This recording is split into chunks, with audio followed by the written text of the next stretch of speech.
ಹಾಗಾದ್ರೆ ನೆಕ್ಸ್ಟ್ ಪ್ರಶ್ನೆ ಏನ್ ಬರ್ತದೆ ನೋಡಿ, ಅರ್ಥಕ್ಕೆ ಅನುಸಾರವಾಗಿ ಹೊಂದಿಸಿ ಬರೆಯಿರಿ. ಸಮಾನಾರ್ಥಕ ಪದಗಳನ್ನ ನೀವು ಬಹಳ ಕ್ಲೀನಾಗಿ ನೋಡ್ಕೋಬೇಕು. ಏನಕ್ಕೆ ಅಂದ್ರೆ 4ರಿಂದ 5 ಪ್ರಶ್ನೆಗಳು ಇಲ್ಲೇ ಬರ್ತವೆ. ಈಗ ನೋಡಿ, ಸಮಾನಾರ್ಥಕ ಪದಗಳು ಪಟ್ಟಿಗಳು ನೋಡಿ, ಹೊಂದಿಸಿ ಬರೆಯಿರಿ ಕೇಳಿದಾಗ ನಿಮಗೆ ಈಸಿಯಾಗಿ ಬರ್ತಕ್ಕಂಥ ಅಂಕಗಳನ್ನ ನೋಡ್ಬೋದು. ನಿಮ್ಗೆ ಯಾವ ಒಂದು ಗೊತ್ತಿತ್ತು ಅಂದ್ರೂ ಸಾಕು. ಅಡಿ, ಕಿಂಕರ, ಧನುಜ ಮತ್ತು ರಿಪು ಅಂತಕ್ಕಂಥದ್ದು. ಈಗ ನಿಮಗೆ ರಿಪು ಅಂತ ಗೊತ್ತಿರ್ತದೆ. ರಿಪು ಅಂತ ಅಂದ್ರೆ ಶತ್ರು ಅಂತ. ನೋಡಿ, ಡಿಗೆ ಒಂದೆಲ್ಲ ಇದೆ ಅಂತ ನೋಡ್ಕೊಬಿಟ್ರೆ ಮುಗದೆ ಹೋಯ್ತೀನಿ, ಎಲ್ಲೂ ನೋಡೋ ಅವಶ್ಯಕತೆ ಇಲ್ಲ. ನೋಡಿ, ಡಿಗೆ ಒಂದೆಲ್ಲಿದೆ ಅಂತ ನೋಡಿ, ಡಿ ಒಂದಿಲ್ಲೇ ಇದೆ. ಹಾಗಾದ್ರೆ ನಿಮ್ಗೆ ರಿಪು ಗೊತ್ತಿಲ್ಲ, ಬರೀ ಧನುಜ ಗೊತ್ತಿತ್ತು ಅಂದ್ರೆ ಧನುಜ ಅಂತ ಅಂದ್ರೆ ಏನು? ಧನುಜ ಅಂತ ಅಂದ್ರೆ ರಾಕ್ಷಸ ಅಂತ. ನೋಡಿ, ಡಿಗೆ ಸಿಗೆ 2 ಎಲ್ಲಿದೆ ಅಂತ ನೋಡ್ಕೋಬೇಡಿ. ಸಿಗೆ 2 ಎಲ್ಲಿದೆ ಅಂತ ನೋಡ್ಕೊಳ್ಳಿ. ನೋಡಿ, ಸಿಗೆ 2, ಇಲ್ಲೆಲ್ಲೂ ಸಿಗೆ 2 ಇಲ್ಲ. ನೋಡಿ ಆನ್ಸರು ಇದೇನೆ. ಇಲ್ಲಿ ನೋಡಿ, ಅಡಿ ಅಂತ ಅಂದ್ರೆ ಪಾದ ಅಂತ, ಕಿಂಕರ ಅಂತ ಅಂದ್ರೆ ಸೇವಕ ಅಂತ, ಧನುಜ ಅಂತ ಅಂದ್ರೆ ರಾಕ್ಷಸ, ರಿಪು ಅಂತ ಅಂದ್ರೆ ಶತ್ರು. ಇದು ಯಾವುದಕ್ಕೂ ಸಮಾನಾರ್ಥಕ ಪದ ಬರಲ್ಲ. ನೋಡಿ, ಹೊಂದಿಸಿ ಬರೆಯಲ್ಲಿ ನಿಮ್ಗೆ ಯಾವ 1, 2 ಗೊತ್ತಿತ್ತು ಅಂದ್ರೆ ನಾವು ಈಸಿಯಾಗಿ ಐಡೆಂಟಿಫೈ ಮಾಡ್ಬೋದು. ನಿಮ್ಗೆ ಯಾವ 1 ಗೊತ್ತಿತ್ತು ಅಂದ್ರೂ ಸಾಕು. ನಿಮ್ಗೆ ನೋಡಿ, ಅಡಿ ಅಂತಕ್ಕಂಥದ್ಕೆ, ಪಾದ ಅಂತಕ್ಕಂಥದ್ಕೆ 3 ಕಡೆನೂ ಕೊಟ್ಟಿದ್ದಾರೆ, 3 ಕಡೆ ಕೊಟ್ಟಿದ್ದಾರೆ. ಅವಾಗ ಇದೊಂದು ಬರಲ್ಲ ಅಂತ ಗೊತ್ತಾಯ್ತದೆ. ನೋಡಿ, ಇವೆರಡರಲ್ಲಿ 1 ಗೊತ್ತಾಯ್ತು ಅಂದ್ರೆ ಸಾಕು, ನಿಮ್ಗೆ ಆನ್ಸರು ಬರ್ತಾ ಹೋಗ್ತದೆ. ಹಾಗಾದ್ರೆ ನೆಕ್ಸ್ಟ್ ಪ್ರಶ್ನೆ ಏನಿದೆ? ನುಡಿಗಟ್ಟುಗಳು ಕೊಟ್ಟಿದ್ದಾರೆ. ಎಡವಿದ ಕಡ್ಡಿ ಎತ್ತದವ, ಎಂಜಲಿಗೆ ಕೈಯೊಡ್ಡುವವ, ಎಮ್ಮೆ ತಮ್ಮಣ್ಣ, 7 ಕೆರೆಯ ನೀರು ಕುಡಿದವ. ನೋಡಿ, ಇಲ್ಲೆಲ್ಲ ಹೊಂದಿಸಿ ಬರೆಯಲ್ಲಿ ಕೊಟ್ಟಿರ್ತಾರಲ್ವಾ. ಈಗ ನೋಡಿ, ನಿಮ್ಗೆ 7 ಕೆರೆಯ ನೀರು ಕುಡಿದವ ಗೊತ್ತಿದ್ರು ಸಾಕು, ಎಮ್ಮೆ ತಮ್ಮಣ್ಣ ಅಂತ ಗೊತ್ತಿದ್ರು ಸಾಕು. ಈಗ ನೋಡಿ, ಇಲ್ಲಿ ನೋಡಿ, 7 ಕೆರೆಯ ನೀರು ಕುಡಿದವ ಅಂತ ಇರ್ತದೆ ಅನ್ಕೊಳ್ಳಿ, ಅನುಭವಿ ಅಂತ ಗೊತ್ತಾಗೋಯ್ತು. 4 ಆಪ್ಷನ್. ಈಗ ನೋಡಿ, 4ಕ್ಕೆ ಎಲ್ಲಿದೆ ಅನುಭವಿ ಅಂತಕ್ಕಂಥದ್ದು, ಇದು ಕರೆಕ್ಟ್ ಆಗಿದೆ, ಇದು ಕರೆಕ್ಟ್ ಆಗಿದೆ, ಇವೆರಡು ರಾಂಗ್ ಹೋಯ್ತು. ಹಾಗಾದ್ರೆ ನಿಮ್ಗೆ ನೆಕ್ಸ್ಟ್ 2 ಕಡೆ ಇದೆ ಅಲ್ವಾ, ಎಮ್ಮೆ ತಮ್ಮಣ್ಣ ಎಲ್ಲಿದೆ ಅಂತ ನೋಡ್ಕೊಳ್ಳಿ. ಎಮ್ಮೆ ತಮ್ಮಣ್ಣ 3ನೇದಕ್ಕೆ ಸಿಗೆಲ್ಲೂ ಎಲ್ಲಿ ಬರ್ತೈತೆ? ಇದು ಅದು ಗೊತ್ತಿಲ್ಲ ಅಂತ ಅಂದ್ರೆ ಎಂಜಲಿಗೆ ಕೈ ಒಡ್ಡುವವ ಅಂತ ಅಂದ್ರೆ ಜಿಪುಣ ಅಂತಕ್ಕಂಥದ್ದು ಬರ್ತದೆ. ನೋಡಿ, ಇಲ್ಲಿ ಬಿಗೆ 1 ಬರ್ತದೆ. ನೋಡಿ, ಎಂಜಲಿಗೆ ಕೈ ಒಡ್ಡುವವ ಜಿಪುಣ. ಅಥವಾ ಎಡವಿದ ಕಡ್ಡಿ ಎತ್ತದಿ ಊರು ಅಂದ್ರೆ ಸೋಮಾರಿ ಅಂತ ಬರ್ತದೆ. ನೋಡಿ, ಸೋಮಾರಿ ಅಂತ ಅಂದ್ರೆ 1ನೇದು. ಈಗ ಎಡವಿದ ಕಡ್ಡಿ ಎತ್ತದಿರು ಅಂದ್ರೆ 3 ಎಲ್ಲಿ ಬರ್ತದೆ? ನೋಡಿ, ಆನ್ಸರ್ ಇದೆ. ನೋಡಿ, ಇದು ಕ್ಯಾನ್ಸಲ್ ಆಯ್ತು. ಇದು 3ನೇದು. 1ನೇದು ಎಡವಿದ ಕಡ್ಡಿ ಎತ್ತದವ ಅಂದ್ರೆ ಸೋಮಾರಿ, ಎಂಜಲಿಗೆ ಕೈ ಒಡ್ಡುವವ ಅಂತ ಅಂದ್ರೆ ಜಿಪುಣ, ಎಮ್ಮೆ ತಮ್ಮಣ್ಣ ಅಂತ ಅಂದ್ರೆ ಮಂದ ಬುದ್ಧಿಯವ, 7 ಕೆರೆಯ ನೀರು ಕುಡಿದವ ಅಂತ ಅಂದ್ರೆ ಅನುಭವಿ ಅಂತಕ್ಕಂಥ ಅರ್ಥಗಳು ಬರ್ತದೆ. ನೆಕ್ಸ್ಟ್ ಇನ್ಯಾವುದು ಬರ್ತದೆ ಅಂತ ಅಂದ್ರೆ ನೆಕ್ಸ್ಟ್ ಕ್ವಶನ್ ಏನು ಅಂತ ಅಂದ್ರೆ, ಹಾಗಾದ್ರೆ ಸಮಸ್ತ ಲೋಕಗಳನ್ನು ಮಹಾಶಕ್ತನಾದ ದೇವರು ಕಾಪಾಡುವನು ಪ್ರೀತಿಯಿಂದ. ಇಲ್ಲಿ ನೋಡಿ, PQRS ನ ಜೋಡಣಾ ಕ್ರಮದಲ್ಲಿ ಜೋಡಿಸಿ ಅಂತ ಕೇಳಿದರೆ, ವಾಕ್ಯದ ಕೆಳಗೆ ನೀಡಿರುವ ಸಂಕೇತಗಳನ್ನು ಗಮನಿಸಿ ಸರಿಯಾದ ಸಂಯೋಜನೆಯನ್ನು ಆಯ್ಕೆ ಮಾಡಿ ಅಂತ ಕೇಳಿದ್ದಾರೆ. ಇಲ್ಲಿ ನೋಡಿ, ಕರ್ತೃಪದ, ಕರ್ಮಪದ, ಕ್ರಿಯಾಪದ ಇವನ್ನ ನಾವು ಸ್ಟೆಪ್ ಬೈ ಸ್ಟೆಪ್ ನೋಡ್ಕೊಂಡ್ಬಿಡ್ತು ಅಂದ್ರೆ ನೋಡಿ, ಕಾಪಾಡುವವನು ಕೊನೆಗೆ ಬರಬೇಕು. ನೋಡಿ, ಕಾಪಾಡುವವನು ಕೊನೆಗೆ ಬರಬೇಕು. D answer. ಡಿ ಎಲ್ಲಿ ಬಂದೈತೆ ಅಂತ ನೋಡ್ಕೊಬಿಡಿ. ನೋಡಿ, ಡಿ ಬಂದಿರೋದು ಇಲ್ಲಿ ಒಂದೇನೆ. ಈ ಮುಂದಕ್ಕೆ ಏನಾರ ಕೊಡ್ಕೊಳ್ಳಿ, ಅವನು ಕಾಪಾಡುವವನು ಅಂತ ಕೊನೆಗೆ ಬಂದ್ಬಿಟ್ರೆ ಮುಗಿದೋಯ್ತು. ಇಲ್ಲಿ ನೋಡಿ, ಹಾಗಾದ್ರೆ 1 ಮಹಾಶಕ್ತನಾದ ದೇವರು, 2 ಹಾಗಾದ್ರೆ ಸಮಸ್ತ ಲೋಕವನ್ನು ಪ್ರೀತಿಯಿಂದ ಕಾಪಾಡಿದನು. ನೀವು ಇಲ್ಲಿ ಬೇರೆ ಕಡೆ ಎಲ್ಲೂ ನೋಡಂಗೇ ಇಲ್ಲ. ನೀವು ಇದೊಂದು ಕಾಪಾಡುವವನು ಅಂತ ಒಂದು ನೋಡ್ಕೊಬಿಟ್ರೆ ಮುಗಿದೇ ಹೋಯ್ತು. ಮಹಾಶಕ್ತನಾದ ದೇವರು ಸಮಸ್ತ ಲೋಕಗಳನ್ನು ಪ್ರೀತಿಯಿಂದ ಕಾಪಾಡುವವನು ಅಂತಕ್ಕಂಥದ್ದನ್ನ ನಾವು ನೋಡ್ತಾ ಹೋಗ್ಬೋದು. ಹಾಗಾದ್ರೆ ನೆಕ್ಸ್ಟ್ ಪ್ರಶ್ನೆ ಏನಿದೆ?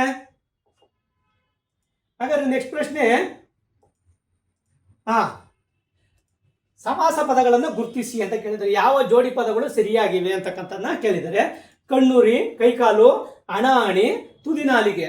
ಇಲ್ಲಿ ನೋಡಿ, ಸಮಾಸ ಪದಗಳನ್ನು ನೋಡ್ಕೋಬೇಕಾದಾಗ ನೀವು ಸಮಾಸ ಪದಗಳು ಪಟ್ಟಿ ಗೊತ್ತಿರ್ಬೇಕು ನಿಮ್ಗೆ. ಸಮಾಸ ಪದಗಳು ಎಷ್ಟು ಸಮಾಸಗಳು?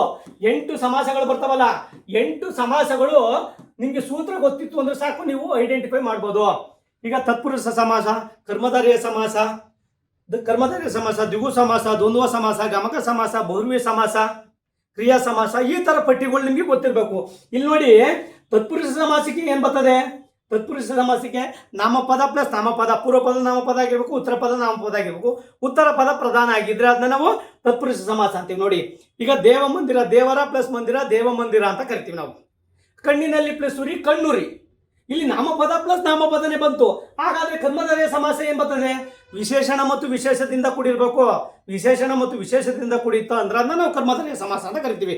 ಈಗ ಉದಾಹರಣೆ, ಎಮ್ಮರ, ಇರಿದಾದ ಪ್ಲಸ್ ಮರ, ಎಮ್ಮರ, ಹೆಜ್ಜೇನು, ಸಕ್ಕರೆ ಅಂತಿರುವ ಕುಂಬಳ ಅಂತ ಕೇಳಿದ್ರು ಮೊನ್ನೆ ಮೋಟರ್ ವೆಹಿಕಲ್ ಇನ್ಸ್ಪೆಕ್ಟರ್ ಅಲ್ಲಿ. ಸಕ್ಕರೆ ಅಂತಿರೋ ಅದು ಕುಂಬಳಕಾಯಿ ಸಕ್ಕರೆ ಹಂಗಿದೆಯೋ, ಸಿಹಿ ಆಗಿದೆಯೋ, ವಿಶೇಷಣ ಮತ್ತು ವಿಶೇಷದಿಂದ ಕೂಡಿದೆ. ಇಲ್ಲಿ ಹೆಜ್ಜೇನು, ಹೆಬ್ಬಾಗಿಲು, ಎದ್ದಾದಿ ಇನ್ನ ಪದಗಳು ಬರ್ತವೆ. ಹಾಗಾದ್ರೆ ಬಹುರ್ವಿ ಸಮಾಸ ಅಂತ ಅಂದ್ರೆ ಏನು? ಇಲ್ಲಿ ಬಹುರ್ವಿ ಸಮಾಸ ಅಂತ ಅಂದ್ರೆ ಬೇರೆ ಅರ್ಥನ ಈಗ ಕಲ್ಪಿಸೋದು. ಈಗ ಇದು ಮುಕ್ಕಣ್ಣ ಅಂತೀವಿ, 3 ಕಣ್ಣುಳ್ಳವನು ಯಾರೋ ಮುಕ್ಕಣ್ಣ, ಅದು ಬೇರೆ ಪದದ ಅರ್ಥವನ್ನ ಗುರುತಿಸ್ತದೆ. ಹಾಗಾದ್ರೆ ಇಲ್ಲಿ ಬಹುರ್ವಿ ಸಮಾಸ ಆಯ್ತು. ಮುಕ್ಕಣ್ಣ, 4 ಮಗ, 4 ಪ್ಲಸ್ ಮುಗ, 4 ಮಗ, ಈ ತರ ಅರ್ಥಗಳು ಬರ್ತದೆ. ಅದೇ ರೀತಿ ದ್ವಿಗು ಸಮಾಸ ಅಂದ್ರೆ ಏನು? ದ್ವಿಗು ಸಮಾಸ ಅಂದ್ರೆ ಪೂರ್ವ ಪದವು ಸಂಖ್ಯಾವಾಚಕವಾಗಿದ್ದು ಉತ್ತರ ಪದವು ನಾಮಪದದಿಂದ ಕೂಡಿದ್ರೆ ಅದನ್ನ ನಾವು ದ್ವಿಗು ಸಮಾಸ ಅಂತೀವಿ. ಈಗ ನೋಡಿ 4 ಮಗ ಅಂತೀವಿ, 4 ಪ್ಲಸ್ ಮಗ, 4 ಮಗ. ಹಾಗಾದ್ರೆ ನವರಾತ್ರಿ ಅಂತೀವಿ. ಈಗ ಇತ್ತೀಚೆಗೆ ನಮ್ಮ ಮೈಸೂರು ಚಾಮುಂಡೇಶ್ವರಿ ದಸರಾ ಉತ್ಸವ ಅದ್ಭುತವಾಗಿ ನಡೀತು. ಹಾಗಾದ್ರೆ ನವ ಅಂದ್ರೆ ಎಷ್ಟು? 9. ರಾತ್ರಿ ಅಂತಕ್ಕಂಥದ್ದು ನವ ಪ್ಲಸ್ ರಾತ್ರಿ, ನವರಾತ್ರಿ ಅಂತಕ್ಕಂಥದ್ದು 9 ರಾತ್ರಿಗಳಿಂದ ಕೂಡಿರ್ತದೆ. ಅದೇ ರೀತಿ ಮುಕ್ಕಣ್ಣ ಅಂತ ಬರ್ತದೆ. ಇಲ್ಲಿ ಮುಕ್ಕಣ್ಣ ಅಂತ ಅಂದ್ರೆ ಏನು? 3 ಪ್ಲಸ್ ಕಣ್ಣು, 3 ಪ್ಲಸ್ ಕಣ್ಣು, ಮುಕ್ಕಣ್ಣು ಅಂತ ಬರ್ತದೆ. ಅದೇ ರೀತಿ ಹಾಗಾದ್ರೆ ಇನ್ಯಾವು ಇಲ್ಲಿ ಏನಂತ ಕೇಳಿದಾನೆ ಅಂತ ಅಂದ್ರೆ ಇನ್ಯಾವು ಬರ್ತದೆ? ಹಂಗಾರೆ ಗಮಕ ಸಮಾಸ ಬರ್ತದೆ ಅಥವಾ ಅಂಶಿ ಸಮಾಸ ಬರ್ತದೆ. ಅಂಶಿ ಸಮಾಸ ಅಂತ ಅಂದ್ರೆ ಏನು? ಅಂಶ ಮತ್ತು ಅಂಶಿಯಿಂದ ಕೂಡಿರ್ತದೆ. ಇಲ್ಲಿ ಯಾವಾಗಲೂ ಮಾನವನ ಅಂಗಾಂಗಗಳಿಗೆ ಸಂಬಂಧಪಟ್ಟಿರ್ತದೆ. ನೋಡಿ, ತುದಿ ನಾಲಿಗೆ ಅಂತ ಕೇಳಿದ್ದಾರೆ, ಅಂಶಿ ಸಮಾಸ ಅದು. ಇಲ್ಲಿ ತುದಿ ನಾಲಿಗೆ, ನಾಲಿಗೆಯ ಪ್ಲಸ್ ತುದಿ ನಾಲಿಗೆ. ಸರಿ ಕೆಳಕೋಟೆ ಅಂತ ಕೇಳಿದ, ಕೆಳಕೋಟೆ ಅಂತ ಕೇಳಿದ. ಮೇಲ್ಕೋಟೆ, ಈಗ ನಮ್ಮ ಮನೆ ದೇವರು ಮೇಲ್ಕೋಟೆ.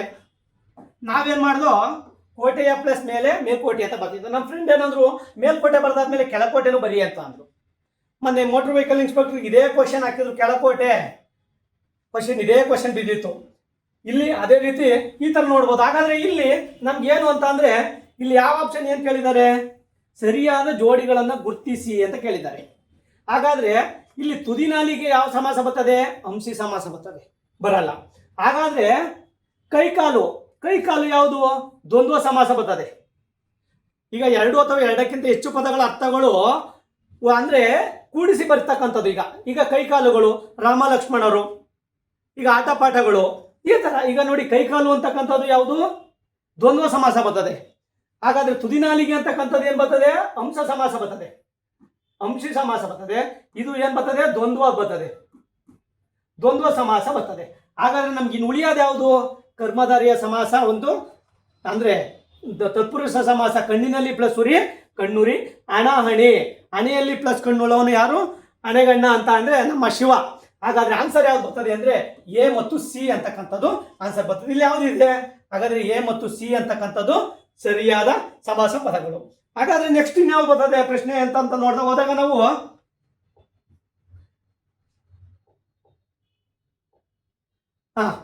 ನೆಕ್ಸ್ಟ್ ಈ ಕೆಳಗೆ ನೀಡಲಾದ ವಾಕ್ಯಕ್ಕೆ ಸರಿಯಾದ ಲೇಖನ ಚಿಹ್ನೆಗಳು ಹಾಕಿರುವ ಆಯ್ಕೆಯನ್ನು ಗುರುತಿಸಿ ಅಂತ ಕೂಡ ಕೇಳಿದ್ದಾರೆ. ಓಹೋ, ನನಗೆ ಗುಡಿ ಮನೆ ಕಟ್ತಾ ಇದ್ದೀರೋ? ಹಾಗಾದರೆ ನಿಮಗೆಲ್ಲ ಮನೆ ಉಂಟಾ ನನ್ನ ಮಕ್ಕಳ ಎಂದು ದೇವತೆ ಅಬ್ಬರಿಸಿದಳು ಅಂತ ಕೇಳಿದ್ದಾರೆ. ಇಲ್ಲಿ ಲೇಖನ ಚಿಹ್ನೆಗಳ ಮೇಲೆ ಪ್ರಶ್ನೆಗಳು ಬರ್ತಾ ಇದೆ ಇತ್ತೀಚೆಗೆ. ಲೇಖನ ಚಿಹ್ನೆಗಳ ಮೇಲೆ ಪ್ರಶ್ನೆಗಳು ಬರ್ತಾ ಇದೆ ಅಂತ ಅಂದ್ರೆ ಯಾವಾಗ ಇತ್ತೀಚೆಗೆ ಲೇಖನ ಚಿಹ್ನೆಗಳು ಅಂದ್ರೆ ಉದ್ಧರಣ ಚಿಹ್ನೆ ಮತ್ತು ವಾಕ್ಯವೈಶನ ಚಿಹ್ನೆಗಳ ಮೇಲೇ ಪ್ರಶ್ನೆಗಳು ಜಾಸ್ತಿ ಬರ್ತಾ ಇದೆ. ಇತ್ತೀಚಿನ ಎಕ್ಸಾಮ್ಗಳಲ್ಲಿ ಲೇಖನ ಚಿಹ್ನೆಗಳು ಈಗ ಪೂರ್ಣ ವಿರಾಮ, ಅರ್ಥ ವಿರಾಮ, ಅಲ್ಪ ವಿರಾಮ, ಕ್ವಶನ್ ಮಾರ್ಕ್ ಇವ್ಯಾವನು ಕೇಳೋದು ಬಿಟ್ಬಿಟ್ಟು ವಾಕ್ಯವೇಶನ ಚಿಹ್ನೆ ಮತ್ತು ಉದ್ಧರಣ ಚಿಹ್ನೆ ಮೇಲೆ ಪ್ರಶ್ನೆಗಳು ಬರ್ತಾ ಇದೆ. ಹಾಗಾದ್ರೆ ಇಲ್ಲಿ ಸರಿಯಾದ ಲೇಖನ ಚಿಹ್ನೆಗಳನ್ನು ಹಾಕಿರಿ ಅಂತ ಪ್ರಶ್ನೆ ಕೇಳಿದ್ದಾರೆ. ಹಾಗಾದ್ರೆ ಇಲ್ಲಿ ಯಾವ್ದು ಬರ್ತದೆ ನೋಡಿ? ಓಹೋ ಆಶ್ಚರ್ಯ ಸೂಚಕ, ನನಗೆ ಗುಡಿ ಮನೆ ಕಟ್ತಾ ಇದ್ದೀರೋ? Question mark. ಹಾಗಾದ್ರೆ ನಿಮಗೆಲ್ಲ ಮನೆ ಉಂಟಾ ನನ್ನ ಮಕ್ಕಳ? ಕ್ವಶನ್ ಮಾರ್ಕ್ ಎಂದು ದೇವತೆ ಅಬ್ಬರಿಸಿದಳು. ಸಿದ್ಧಲಿಂಗಯ್ಯ ಅವರು ಇದ್ರಲ್ಲಿ ಬರ್ತದೆ ಇದು. ಹೆಂಗಂದ್ರೆ ಇಲ್ಲಿ ಲೇಖನ ಚಿಹ್ನೆಗಳ ಆನ್ಸರ್ ಯಾವ್ದು ಬರ್ತದೆ ಅಂತ ಅಂದ್ರೆ 3 ಆನ್ಸರು ಬರ್ತದೆ. ನೆಕ್ಸ್ಟ್ ಇನ್ಯಾವ್ದು ಬರ್ತದಪ್ಪ ಅಂದ್ರೆ ಹಾಗಾದ್ರೆ ನೆಕ್ಸ್ಟ್ ಹೊಂದಿಸಿ ಬರೆಯಿರಿ ಅಂತ ಕೇಳಿದ್ದಾರೆ. ಈಗ ವರ್ಣಮಾಲೆಯಲ್ಲಿ 1-2 ಪ್ರಶ್ನೆಗಳು ಕಂಪಲ್ಸರಿ ಬರೋದನ್ನ ನಾವು ನೋಡ್ತಾ ಇರ್ಬೋದು. ಈಗ ವರ್ಣಮಾಲೆ ಸ್ವರ ವ್ಯಂಜನ, ಈಗ ವರ್ಣಮಾಲೆ ನಾವು ತಗೋತು ಅಂತ ಅಂದ್ರೆ ಸ್ವರಗಳು, ವ್ಯಂಜನಗಳು, ಯೋಗವಾಕಗಳು, ಅದೇ ರೀತಿ ಅಲ್ಪಪ್ರಾಣ, ಮಹಾಪ್ರಾಣಗಳು, ಅನುನಾಸಿಕಾಕ್ಷರಗಳು, ವರ್ಗೀಯ ವ್ಯಂಜನ, ಅವರ್ಗೀಯ ವ್ಯಂಜನ ಎಲ್ಲ ಗೊತ್ತಿರ್ತೈತೆ.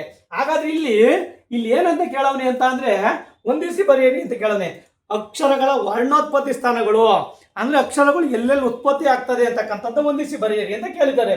ಈಗ ನೋಡಿ KTM ಡಿಯೋ ಅಂತ ಬರ್ಕೊಬಿಡಿ, KTM ಮತ್ತು ಡಿಯೋ ಗಾಡಿ ಅಂತ ಬರ್ಕೊಬಿಡಿ. ಈಗ ನೋಡಿ KTM ಮತ್ತು ಡಿಯೋ ಅಂತ ಬರ್ಕೊಬಿಡ್ತು ಅಂತ ಅಂದ್ರೆ ನಿಮ್ಗೆ ಇಲ್ಲಿ ನೋಡಿ ಆ ಟ ಯಾ ಉ ಅಂತ ಕೇಳಿದ್ದಾರೆ. ಇಲ್ಲಿ ನಿಮ್ಗೆ ಯಾವ್ದು ಬರ್ತದೆ ಈ ಅಕ್ಷರಗಳಲ್ಲಿ ಅಂತ ಗೊತ್ತಿರ್ಬೇಕು. ನೋಡಿ ಟ ಅಂತಕ್ಕಂಥದ್ದು ಇಲ್ಲಿ ನೋಡಿ, ಇದು ಕವರ್ಗ, ಚವರ್ಗ, ಟವರ್ಗ, ತವರ್ಗ, ಪವರ್ಗ. ಈಗ ನೋಡಿ ನಿಮ್ಗೆ ಇಲ್ಲಿ KTM ಡಿಯೋ ಗಾಡಿ ಅಂತ ಬರ್ಕೊಂಡಾದ್ಮೇಲೆ ಇಲ್ಲಿ ಟಾ ಸಿಕ್ತು. ಟಾಗೆ ಎಮ್ಮು ಮೂರ್ಧನ್ಯ ಅಕ್ಷರಗಳು, ಟಾಗೆ ಮೂರ್ಧನ್ಯ ಅಕ್ಷರಗಳು ಎಲ್ಲಿದೆ ನೋಡಿ ಅಂದ್ರೆ ಬಿಗೆ 4 ಎಲ್ಲಿದೆ ನೋಡ್ಬೇಕು. ನೋಡಿ ಬಿಗೆ ಇಲ್ಲೊಂದು 4 ಇದೆ, ಇಲ್ಲೊಂದು 4 ಇದೆ, ಇದು ನಿಮ್ಗೆ ಗೊತ್ತಾಗ್ಲಿಲ್ಲ. ಹಾಗಾದ್ರೆ ನೆಕ್ಸ್ಟ್ ಇನ್ನೇನು ನೋಡ್ಬೇಕು, ಇಲ್ಲಿ ಓಷ್ಠ್ಯ ಅಕ್ಷರಗಳು. ಓಷ್ಠ್ಯ ಅಕ್ಷರಗಳು ಅಂತ ಅಂದ್ರೆ ಯಾವು? ಈಗ ಪಕಾರ ಪವರ್ಗ ಬರ್ತದೆ.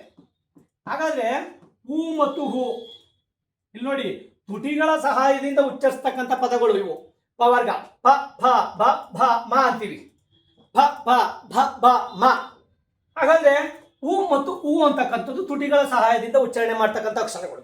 ಹಾಗಾದ್ರೆ ಇಲ್ಲಿ ಹೂ ಅಂತಕ್ಕಂಥದ್ದು ನಿಮ್ಗೆ ಎಲ್ಲಿ ಬರ್ತದೆ ನೋಡಿ, ಡಿಗೆ 3 ಎಲ್ಲಿ ಬರ್ತದೆ ಅಂತಕ್ಕಂಥದ್ದು ನೋಡ್ಕೋಬೇಕು. ಡಿಗೆ 3 ಎಲ್ಲಿ ಬರ್ತದೆ? ಇಲ್ಲೆಲ್ಲೂ ಇಲ್ಲ ನೋಡಿ. ಡಿಗೆ 3 ನೋಡಿ, ಇಲ್ಲೊಂದು ಕಡೆ ಇದೆ, ಇಲ್ಲೊಂದು ಕಡೆ ಇದೆ. ಡಿಗೆ 3 ನೋಡ್ಕೋಬೇಕು. ಹಾಗಾದ್ರೆ ಇಲ್ಲಿ ನೋಡಿ ಆನ್ಸರು ನೋಡಿ ಇದೇನೆ. ಈಗ ನಿಮ್ಗೆ ಇಲ್ಲಿ ಗೊತ್ತಾಯ್ತು. ಇಲ್ಲಿ ಬಿಗೆ ನೋಡಿ, ಇಲ್ಲಿ ಬಿಗೆ 4 ಯಾವಾಗ ಬಂತು ಗೊತ್ತಾಯ್ತು. ಹಾಗಾದ್ರೆ ಇಲ್ಲಿ ಬಂತು, ಇವೆರಡೇ ಆನ್ಸರ್ ಅಂತ ಗೊತ್ತಾಯ್ತು. ಹಾಗಾದ್ರೆ ಇನ್ ನೆಕ್ಸ್ಟ್ ಯಾವುದು? ಎ ಕಂಠ್ಯಾಕ್ಷರಗಳು. ಕವರ್ಗ ಕವರ್ಗ ಬರ್ತದೆ. ಕಂಠ್ಯಾಕ್ಷರ ಅಂದ್ರೆ ಗಂಟಲಲ್ಲಿ ಹುಟ್ಟುವ ಅಕ್ಷರಗಳನ್ನ ಕಂಠ್ಯಾಕ್ಷರಗಳು ಅಂತ ಕರೀತಾರೆ. ಕವರ್ಗ ಕಗ್ಗ ಗಗ ಜ್ಞಾ ಬರ್ತದೆ. ಅದೇ ರೀತಿ ಆ ಮತ್ತು ಆ, ಅದೇ ರೀತಿ ಮತ್ತು ವಿಸರ್ಗ, ಇವು ಕಂಠ್ಯಾಕ್ಷರಗಳು ಕಂಡುಬರ್ತವೆ. ಈಗ ನೋಡಿ ಕವರ್ಗ ಕವರ್ಗ ಅಂತ ಅಂದ್ರೆ ಕಾಯಿತ್ತು ಅಂತ ಅಂದ್ರೆ ಎಲ್ಲೂ ಕಾ ಕೊಟ್ಟಿಲ್ಲ ಅವನು. ಅವಾಗ ನಾವೇನ್ ಮಾಡ್ತೀವಿ ಆ ಆ ಆ ಮತ್ತೆ ವಿಸರ್ಗ, ಅನುಸ್ವಾರ ವಿಸರ್ಗ ಅಂತ ಏನ್ ಕರಿತೀವಿ, ವಿಸರ್ಗ. ಇದು ಗೊತ್ತು ಅಂತ ಅಂದ್ರೆ ಕಂಠ್ಯಾಕ್ಷರಗಳು. ನೋಡಿ ಆ ಇರೋದು ಕಂಠ್ಯಾಕ್ಷರಗಳು, ಎರಡನೇದು ಬರ್ಬೇಕು. ನೋಡಿ ಆನ್ಸರು ಇದೇನೆ. ಹಾಗಾದ್ರೆ ಯಾ ಅಂತಕ್ಕಂಥದ್ದು ಎಲ್ಲಿ ಬರ್ತದೆ? ಯಾಕೆ 3ನೇದಕ್ಕೆ 1 ತಾಲವ್ಯಾಕ್ಷರಗಳು. ತಾಲವ್ಯಾಕ್ಷರಗಳು ತಾಲವ್ಯಾಕ್ಷರಗಳು ಕಂಡು ಬರ್ತದೆ. ಇಲ್ಲಿ ನೋಡಿ, ಇಲ್ಲಿ ಕೆಳಗಿನ ಹೊಂದಿಸಿ ಬರೆಯಿರಿ ಅಂತ ಅಂದಾಗ KTM ಡಿಯೋ ಗಾಡಿ ಅಂತ ಬರ್ಕೊಬಿಡ್ಬೇಕು ನೀವು. ಇಲ್ಲಿ ಯಾವ್ದು ಕೊಟ್ಟಿರ್ತಾನೆ ಅವ್ನು ನೋಡ್ಕೋಬೇಕು. ಹಾಗಾದ್ರೆ ಆನ್ಸರ್ ಯಾವ್ದು ಬರ್ತದೆ ಅಂತ ಅಂದ್ರೆ ನೋಡಿ, ಆ ಅಂತಕ್ಕಂಥದ್ದು ಕಂಠ್ಯಾಕ್ಷರಗಳು, ಟ ಅಂತಕ್ಕಂಥದ್ದು ಮೂರ್ಧನ್ಯ ಅಕ್ಷರಗಳು, ಓಷ್ಠ್ಯ ಅಕ್ಷರಗಳಿಗೆ ಇದು ಓಷ್ಠ್ಯ ಅಕ್ಷರಗಳು 4, ಯಾ ಅಂತಕ್ಕಂಥದ್ದು ಈ ಅಕ್ಷರಗಳು. ಇಲ್ಲಿ ನೋಡಿ KTM ಡಿಯೋ ಗಾಡಿ ಕಂಠ್ಯಾಕ್ಷರಗಳು, ದಂತ್ಯಾಕ್ಷರಗಳು, ಮೂರ್ಧನ್ಯ ಅಕ್ಷರಗಳು, ಓಷ್ಠ್ಯಾಕ್ಷರಗಳು, ಕಂಠ ತಾಲವ್ಯ, ಈ ಥರ ಎಲ್ಲ ಅಕ್ಷರಗಳು ಬಂದಾಗ ಅಕ್ಷರಗಳು ವರ್ಣೋತ್ಪತ್ತಿ ಸ್ಥಾನಗಳು, ಅಕ್ಷರಗಳು ಎಲ್ಲೆಲ್ಲಿ ಹುಡ್ತವೆ ಅಂತಕ್ಕಂಥದ್ದನ್ನ ಆ ಪಟ್ಟಿಗಳನ್ನ ನೀವು ನೋಡ್ಕೋತು ಅಂತ ಅಂದ್ರೆ ನಿಮಗೆ ಅಂದ್ರೆ ಈಗ ಫಸ್ಟ್ ಎಲ್ಲ ಸ್ವರಗಳು ವ್ಯಂಜನಗಳು ಇವೆಲ್ಲ ಕೇಳ್ತಿದ್ರು. ನೋಡಿ ಈ ತರ ಹಾಕ್ಬಿಟ್ಟಾಗ ನಿಮ್ಗೆ ಅಕ್ಷರಗಳು ಎಲ್ಲೆಲ್ಲಿ ಬರ್ತವೆ ಅನ್ನೋದೇ ಗೊತ್ತಾಗ. ತಾ ಗೊತ್ತಾಯ್ತದೆ ನಿಮ್ಗೆ ಯಾ ಗೊತ್ತಾಗಲ್ಲ, ಆ ಗೊತ್ತಾಗಲ್ಲ.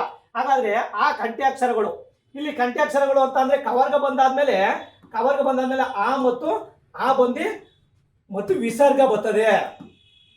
ವಿಸರ್ಗ ಇಲ್ಲಿ ಇದನ್ನ ನೀವು ನೋಡ್ಕೊಳ್ತಾ ಹೋಗ್ಬೇಕು. ಹಾಗಾದ್ರೆ ನೆಕ್ಸ್ಟ್ ಪ್ರಶ್ನೆ ಏನ್ ಬರ್ತದೆ? ನಾಮಪದ ಮತ್ತು ಉದಾಹರಣೆಗಳ ಜೋಡಿಗಳನ್ನು ಸರಿಯಾಗಿ ಗುರುತಿಸಿ ಅಂತ ಕೂಡ ಕೇಳಿದ್ದಾರೆ. ಇಲ್ಲಿ ನಾಮಪದಗಳಲ್ಲಿ ಬರ್ತು ಅಂತ ಅಂದ್ರೆ ರೂಢನಾಮ ಉಡುಪಿ, ಭಾವನಾಮ ಕೆಂಪು, ಅಂಕಿತನಾಮ ನದಿ, ದಿಗ್ವಾಚಕ ತೆಂಕಣ. ಇಲ್ಲಿ ನಾವು ಮೊದಲ ಪ್ರಕರಣ 9 ಪ್ರಕಾರಗಳು ಬರ್ತವೆ. ಆ 9 ಪ್ರಕಾರಗಳಲ್ಲಿ ನೋಡಿ ಸಹಜನಾಮ, ರೂಢನಾಮ, ಅಂಕಿತನಾಮ ಮತ್ತು ಅನ್ವರ್ತನಾಮಗಳು ಒಂದು ಪ್ರಶ್ನೆ ಇದ್ದೇ ಇರ್ತದೆ. ನೋಡಿ ರೂಢನಾಮ, ಅಂಕಿತನಾಮ, ಅನ್ವರ್ತನಾಮ. ನೋಡಿ ರೂಢನಾಮ ಅಂತ ಕೇಳಿದ್ದೇನೆ, ಉಡುಪಿ ರೂಢನಾಮ ಬರಲ್ಲ. ಅಂದ್ರೆ ರೂಢ ಅಂದ್ರೆ ರೂಢಿಯಿಂದ ಬಂದಿರತಕ್ಕಂಥ ಹೆಸರುಗಳು ರೂಢನಾಮಗಳು.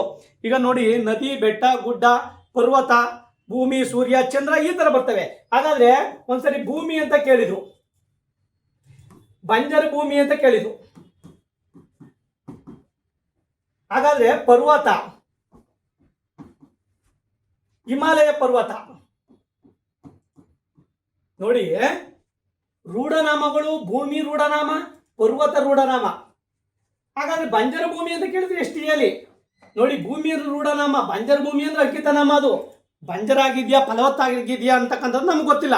ಹಾಗಾದ್ರೆ ಬಂಜರ ಭೂಮಿ ಅಂತಕ್ಕಂಥದ್ದು ಅಂಕಿತನಾಮಕ್ಕೆ ಬರ್ತದೆ. ಪರ್ವತ ಅಂತ ಅಂದ್ರೆ ರೂಢನಾಮ ಬರ್ತದೆ.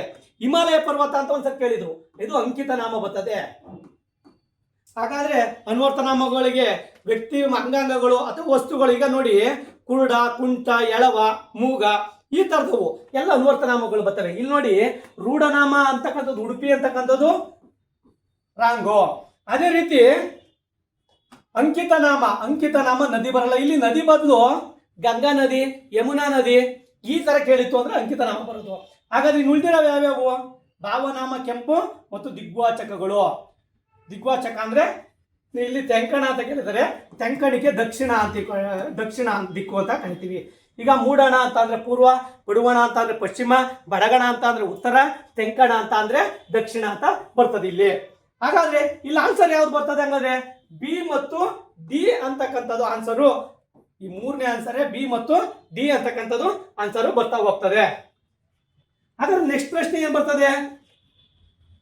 ನೆಕ್ಸ್ಟ್ ಪ್ರಶ್ನೆ, ಕ್ರಿಯಾಪದಗಳನ್ನು ಕಾಲದೊಂದಿಗೆ ಹೊಂದಿಸಿ ಬರೆಯಿರಿ ಅಂತ ಕೇಳಿದರೆ, ತಿನ್ನುತ್ತೇನೆ, ನಿಂತನು, ನೋಡಿದ, ಆಡುಗಳು. ಇಲ್ಲಿ ಕಾಲಗಳ ಬಗ್ಗೆ ಗೊತ್ತಿರಬೇಕು. ಕಾಲಗಳು 3 ಕಾಲಗಳು ಬರ್ತವೆ: ಭೂತಕಾಲ, ವರ್ತಮಾನ ಕಾಲ, ಭವಿಷ್ಯತ್ ಕಾಲ. ನೋಡಿ ಭೂತಕಾಲ ದ, ವರ್ತಮಾನ ಕಾಲ ಉತ್ತ ಅಂತೀವಿ. ನೋಡಿ ಭವಿಷ್ಯತ್ ಕಾಲ ಉವ ಅಂತೀವಿ. ಉವ ಅಥವಾ ವಾ ಅಂತ ಕೂಡ ಕರಿತೀವಿ ಇಲ್ಲಿ ಕಾಲಸೂಚಕಗಳು. ಹಾಗಾದ್ರೆ ಇಲ್ಲಿ ನಿಮ್ಗೆ ನಿಂತನು, ತಿನ್ನುತ್ತೇವೆ, ನೋಡಿದ, ಆಡುವಳು ಅಂತಕ್ಕಂಥದ್ದು ಯಾವ್ದಾದ್ರು ಒಂದು ಗೊತ್ತಿದ್ರು ಸಾಕು. ನೋಡು ಆಡುವಳು ಅಂತ ಗೊತ್ತಿರ್ತದೆ ಅನ್ಕೊಳ್ಳಿ, ಆಡುವಳು ಅಂತ ಗೊತ್ತಿರ್ತದೆ ಅನ್ಕೊಳ್ಳಿ. ಇಲ್ಲಿ ನಿಮ್ಗೆ ಆಡುವಳುಗಳಿಗೆ ಈಗ ನೀನ್ ತಿನ್ನುತ್ತೇನೆ ಅಂತ ಗೊತ್ತಿರ್ತದೆ ಅನ್ಕೊಳ್ಳಿ. ಇಲ್ಲಿ ತಿನ್ನುತ್ತೇನೆ ಅಂತಕ್ಕಂಥದ್ದು ಉತ್ತ ಅಂತ ಬಂದಿದೆ, ವರ್ತಮಾನ ಕಾಲ. ಹಾಗಾದ್ರೆ ಇಲ್ಲಿ ವರ್ತಮಾನ ಕಾಲ ಯಾವ್ದಿದೆ ಅಂತಕ್ಕಂಥದ್ದನ್ನ ನೀವು ಇಲ್ಲಿ ನೋಡ್ತಾ ಹೋಗ್ಬೋದು. ನೋಡಿ ವರ್ತಮಾನ ಕಾಲ ಅಂತಕ್ಕಂಥದ್ದು ಇಲ್ಲಿ ಕಂಡು ಬರ್ತದೆ. ನೋಡಿ 1ಕ್ಕೆ 3 ಎಲ್ಲಿದೆ ಅಂತ ನೋಡ್ಕೊಂಡ್ರೆ ಮುಗ್ದೇ ಹೋಯ್ತು. ಈಗ ತಿನ್ನುತ್ತೇನೆ ಅಂತೀವಿ, ತಿನ್ನು ಪ್ಲಸ್ ಉತ್ತ ಪ್ಲಸ್ ಏನೇ ಅಂತೀವಿ. ಇಲ್ಲಿ ನೋಡಿ ಇಲ್ಲಿ ತಿನ್ನು ಅನ್ನೋದು ಧಾತು, ಉತ್ತ ಅಂತಕ್ಕಂಥದ್ದು ಕಾಲಸೂಚಕ, ಏನೇ ಅಂತಕ್ಕಂಥದ್ದು ಅಖ್ಯಾತ ಪ್ರತ್ಯಯ. ಈಗ ನೋಡಿ ತಿನ್ನು ಪ್ಲಸ್ ಉತ್ತ ಪ್ಲಸ್ ಏನೇ, ತಿನ್ನುತ್ತೇನೆ. ಇಲ್ಲಿ ತಿನ್ನುತ್ತೇನೆ ಅಂತಕ್ಕಂಥದ್ದು ಉತ್ತ ಅಂತ ಬಂತು, ವರ್ತಮಾನ ಕಾಲ ಬಂತು. ಈಗ ತಿನ್ನುತ್ತೇನೆ ಅಂತಕ್ಕಂಥದ್ದು ವರ್ತಮಾನ ಕಾಲ ಬಂತಲ್ವಾ, ಇದಕ್ಕೆ ಆನ್ಸರು 3. ನೋಡಿ ಇಲ್ಲೆಲ್ಲೂ ಬಂದಿಲ್ಲ. ನೋಡಿ 3ನೇ ಆಪ್ಷನ್ ಇದು ಆನ್ಸರ್. ನಿಮ್ಗೆ ಒಂದು ಗೊತ್ತಾಗೋಯ್ತು ಅಂದ್ರೆ ಸಾಕು, ಹೊಂದಿಸಿ ಬರೆಯಲ್ಲಿ ನೀವು ತಿಳ್ತಾ ಹೋಗ್ಬೋದು. ಹಾಗಾದ್ರೆ 2ಕ್ಕೆ ನಿಂತನು ಅಂತಕ್ಕಂಥದ್ದು ಭೂತಕಾಲ, ನಿಂತನು. ಹಾಗಾದ್ರೆ ನೋಡಿದೆ ಅನ್ನೋದೇನು? ಮಧ್ಯಮ ಪುರುಷ. ನೋಡಿದೆ ಅಂತಕ್ಕಂಥದ್ದು C2. ನೋಡಿದೆ ಅನ್ನೋ ಮಧ್ಯಮ ಪುರುಷ ಭವಿಷ್ಯತ್ ಕಾಲ. ಆಡುವಳು ಏನು? ಪ್ರಥಮ ಪುರುಷ ಭವಿಷ್ಯತ್ ಕಾಲ. ನೋಡಿ ಕಾಲಗಳಲ್ಲಿ ನಿಮ್ಗೆ ಭೂತಕಾಲ, ಭವಿಷ್ಯತ್ ಕಾಲ, ವರ್ತಮಾನ ಕಾಲಗಳು, ಆ ಕಾಲಘಟ್ಟಗಳು ಅಂದ್ರೆ ಅಖ್ಯಾತ ಪ್ರತ್ಯಯಗಳು ಅವೆಲ್ಲ ನೀವು ನೋಡ್ಕೋತು ಅಂತ ಅಂದ್ರೆ, ಈಗ ನೋಡಿ ತಿನ್ನುತ್ತೇನೆ, ಆಡುವಳು. ಹಾಗಾದ್ರೆ ನೆಕ್ಸ್ಟ್ ಇಲ್ಲಿ ತಿನ್ನುತ್ತೇನೆ ಅಂತಕ್ಕಂಥ ಒಂದು ಗೊತ್ತಾಗೋಯ್ತು ಒಂದು ಸಾಕು, ನಿಮ್ಗೆ ಆನ್ಸರು ಬರ್ತಾ ಹೋಗ್ತದೆ. ಹಾಗಾದ್ರೆ ನೆಕ್ಸ್ಟ್ ಪ್ರಶ್ನೆ ಏನ್ ಬರ್ತದೆ? ನೆಕ್ಸ್ಟ್ ಪ್ರಶ್ನೆ ಏನ್ ಬರ್ತದೆ? ಸಮಾನಾರ್ಥಕ ಪದಗಳಲ್ಲಿ ತಪ್ಪಾದುದನ್ನ ಗುರ್ತಿಸಿ ಅಂತ ಕೇಳಿದ್ದಾರೆ. ಗಿಳಿ, ಕುಕ, ಕಿರ, ಪವನ, ಗಾಳಿ, ವಾಯು, ಕಣ್ಣು, ನೇತ್ರ, ನಯನ, ಕಿರಣ, ಸೂರ್ಯ, ಚಂದ್ರ. ಇಲ್ಲಿ ನೋಡಿದಂಗೆ ಗೊತ್ತಾಗಬೇಕು.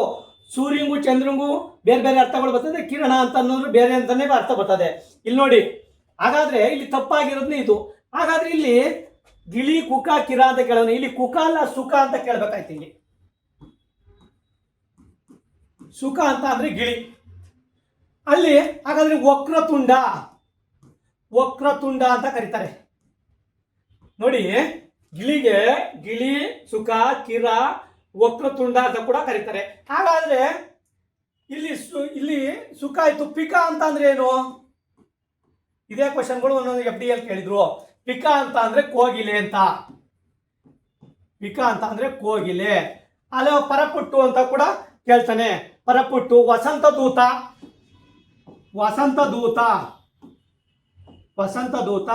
ಪರಪುಟ್ಟು, ಈ ತರ ಅರ್ಥಗಳು ಬರ್ತದೆ. ಹಾಗಾದ್ರೆ ಕಣ್ಣು, ನೇತ್ರ, ನಯನ, ಲೋಚನ, ಅಕ್ಷಿ, ಇನ್ನು ಮುಂತಾದ ಅರ್ಥಗಳು ಬರ್ತದೆ.